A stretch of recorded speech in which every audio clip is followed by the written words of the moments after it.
Okay, so check this out. Last year I had somebody with a 750 credit score, 10% down, been on the job like 5 or 6 years, and I had to tell them they didn't qualify to buy the house they wanted to buy. It wasn't because of their debt or their credit or anything like that. The root problem was 3 years earlier, before they ever sat down to buy this house. They co-signed on an auto loan for their brother-in-law, and that one loan caused ripples. If you have ever co-signed for someone or been asked to co-sign for someone, this video is going to save you from finding out the hard way what happens if you co-sign for somebody on another loan. Do me a favor though, stick around to the end, because the fix is easier than you might think, but most people don't even know that.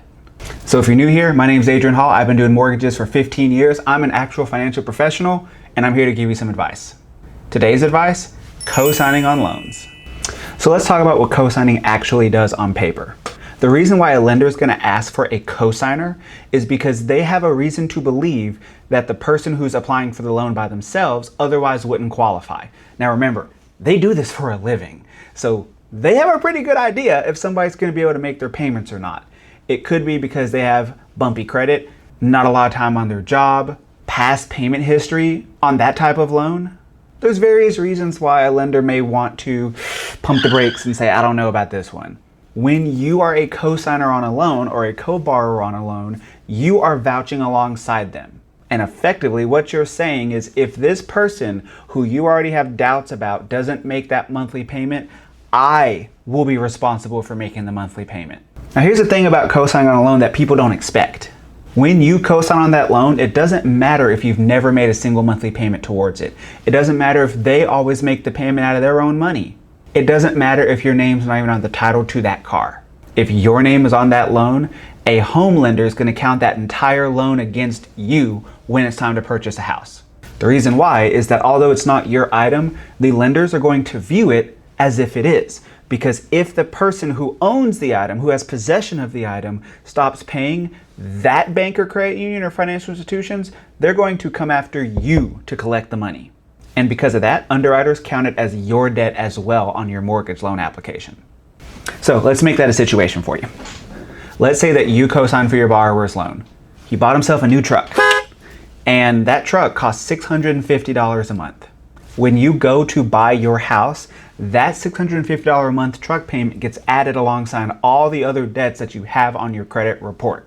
So we're talking about that truck, an auto loan you might have, your credit cards, your student loans, signature loans, whatever you have, before they ever even evaluate, can you qualify for this particular home loan and the future mortgage payment that comes along with it.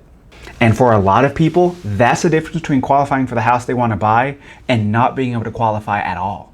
Now, I want to tell you a real story. We're going to keep it vague so you can't figure out who this person is. We're going to protect their privacy that way.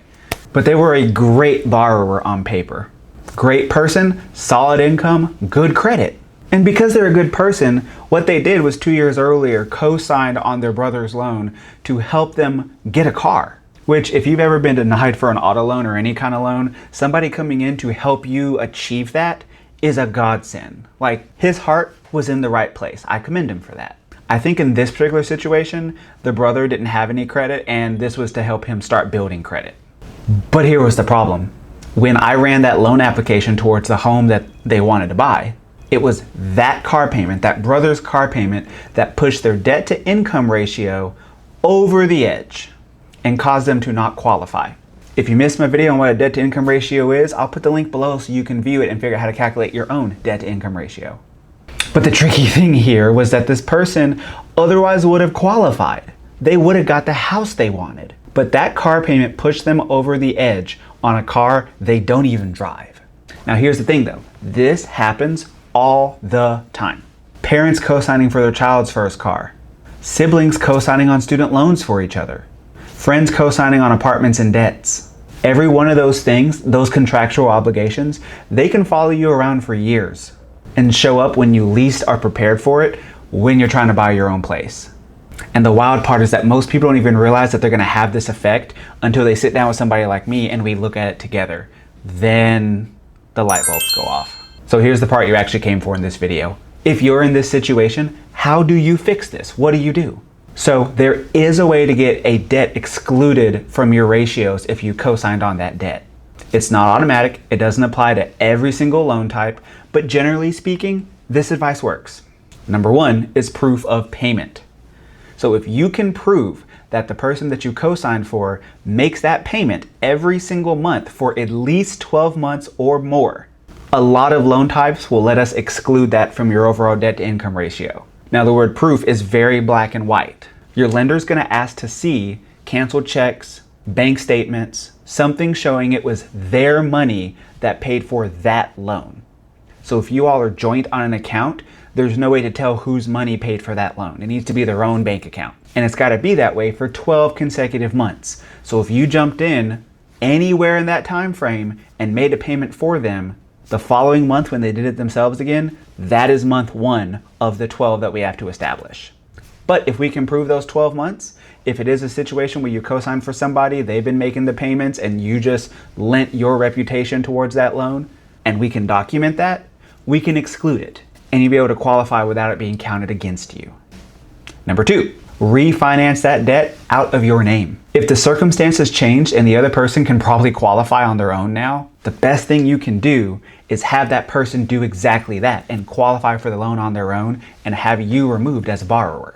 Because when they refinance that loan into their name, they're removing you from the liability completely. They are paying off that loan in full and creating a new loan with just their name going forward. You are not a part of that. Now, ultimately, this is the cleanest fix of all, but it takes their cooperation and their credit and their income being strong enough to pull this off. Number 3, know that your loan type matters. Conventional loans, FHA loans, VA loans, down payment assistance loans, each of them view this rule a little bit differently. Some are stricter about that 12-month payment history we mentioned a minute ago. Other loan types have different documentation standards. Now, I say this in every single video, don't self-diagnose, talk to a professional, it matters. Personal finance is personal, and the internet is just giving you general advice, even myself included. So don't go Google this, don't put in AI, don't ask your cousin, talk to a professional.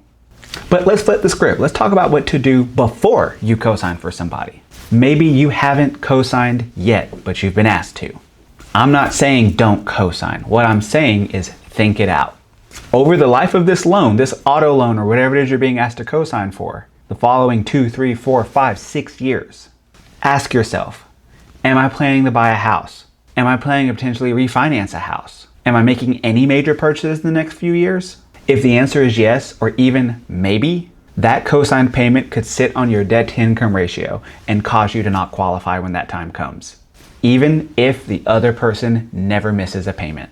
Now, like I said, it's not that you should or shouldn't help your family and friends. That's not what I'm saying today. It's that you should know exactly what you're signing up for before you do it. Have a real conversation. If I need to buy a house next year, can we set this up so that it's documented that you are the one paying for it from day one? That protects both of you.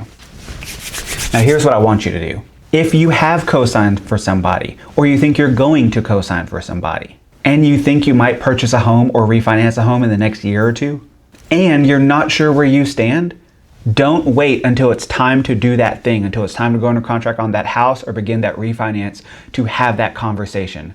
That's too late. What you want to do is go down to the description, click the link to have a conversation with me, 10 or 15 minutes, pretty casual. I'm not going to be that serious about it. We're not going to look at your credit report or anything like that. But with that conversation, I can tell you exactly where you stand and what your options are. And if there's a fix, we can map it out together. You're not alone in this. Or you can do whatever you want. But ultimately, I'm trying to make sure that you pull this off before you fall in love with a house. Now, if this video or content like this is helpful, real mortgage questions, straight answers, no fluff, hit subscribe so you don't miss the next one. I post the same kind of content on Facebook, Instagram, TikTok, and LinkedIn, basically every single day. Drop a comment if you ever co-signed for somebody before. I read every single one. I reply to every single comment, and honestly, some of the best videos come from the dialogue that we can have in those comments. So let me hear it. Otherwise, catch you on the next one. Happy house hunting.